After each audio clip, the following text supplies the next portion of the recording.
पहले हम सुने कि किस वर्ष की किस अवस्था की कन्या का पूजन करने से किस प्रकार का फल प्राप्त होता है। तो 2 वर्ष की कन्या को कुमारी कन्या कहते हैं।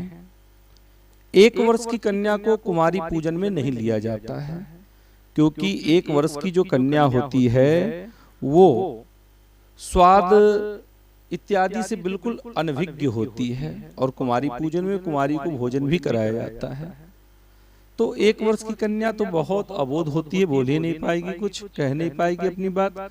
तो शास्त्रों ने 1 वर्ष की कन्या का निषेध किया है। जो कन्या 2 वर्ष की पूरी हो गई हो तो उसे कुमारी कन्या कहेंगे। और कुमारी कन्या का पूजन करने से दरिद्रता का नाश होता है।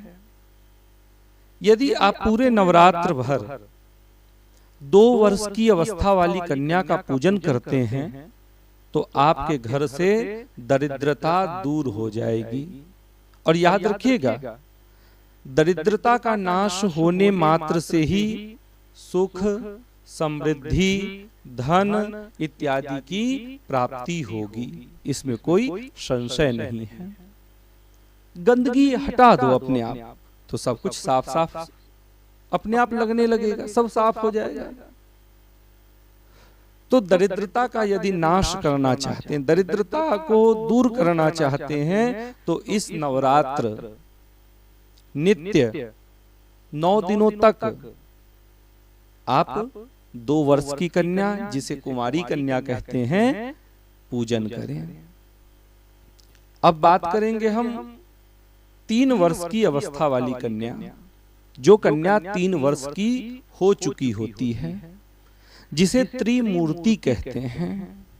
त्रिमूर्ति पूजना दायुष त्रिवर्गस्य फलम भवेत्। 3 वर्ष की अवस्था वाली कन्या जिसे त्रिमूर्ति कहते हैं, जिसकी पूजा करने से धर्म, अर्थ और काम की पूर्ति होती है, प्राप्ति होती है। धन धान्य का आगमन होता है और पुत्र पौत्र आदि की वृद्धि होती है।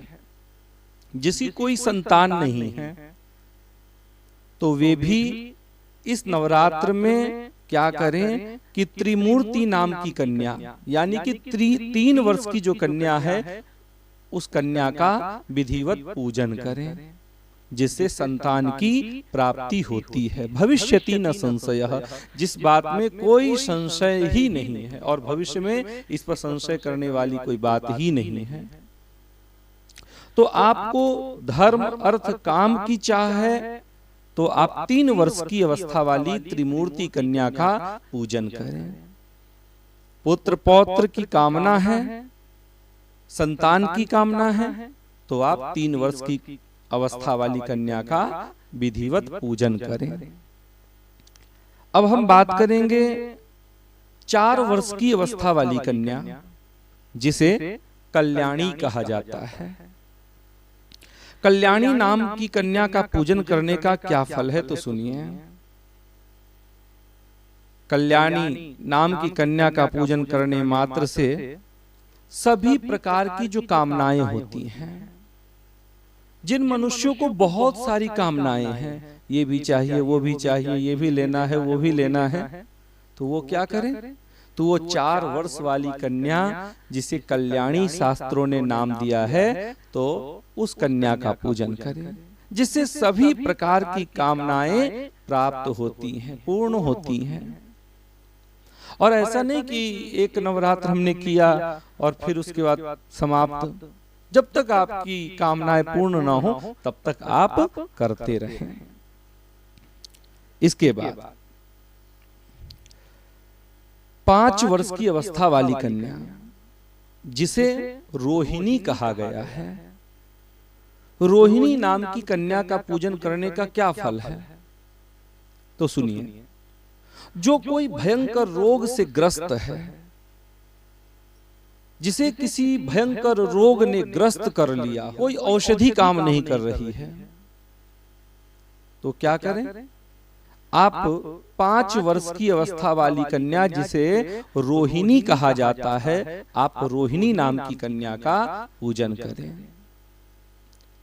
यानी कि रोहिणी किसी कन्या का नाम हो, उसे पकड़ करके ला करके पूजन कर ले, नहीं, 5 वर्ष की जो कन्या होती है उसे रोहिणी ही कहा जाता है। तो आप 5 वर्ष की अवस्था वाली कन्या का पूजन करें, जिससे आप भयंकर और विकराल रोग से मुक्त हो जाएंगे, रोग का नाश हो जाता है। इसके बाद हम बात करेंगे 6 वर्ष की जो कन्या होती है। 6 वर्ष की जो कन्या होती है उसे कालिका कहा जाता है। और कालिका नाम की कन्या का पूजन करने से क्या होता है, तो शत्रुओं का नाश होता है। यदि आप शत्रुओं से परेशान हैं, आपके बहुत सारे शत्रु हो गए हों, तो आप कुछ न करें, बस एक यही उपाय। 6 वर्ष की अवस्था वाली कन्या, जिसे कालिका शास्त्रों ने नाम दिया है, कालिका का पूजन करें। विधिवत पूजन करना चाहिए, जिससे आपके शत्रुओं का दमन होगा, शत्रुओं का नाश होगा। शत्रु फिर चाहे बाहरी शत्रु हो या फिर भीतरी शत्रु हो।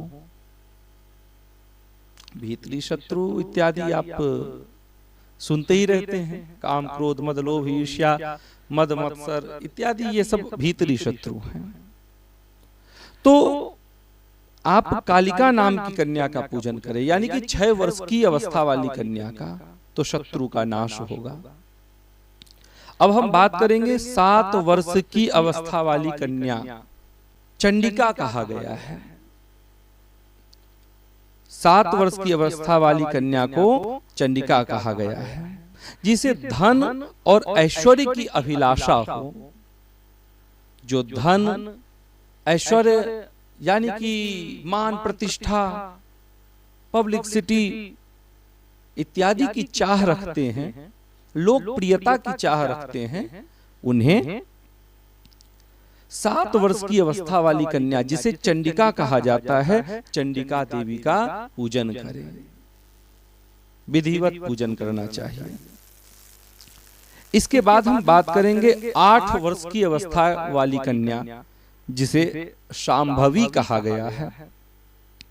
शांभवी का पूजन करने से सम्मोहन, दुख, दारिद्र्य तथा संग्राम में शत्रुओं पर साधक विजय प्राप्त करता है।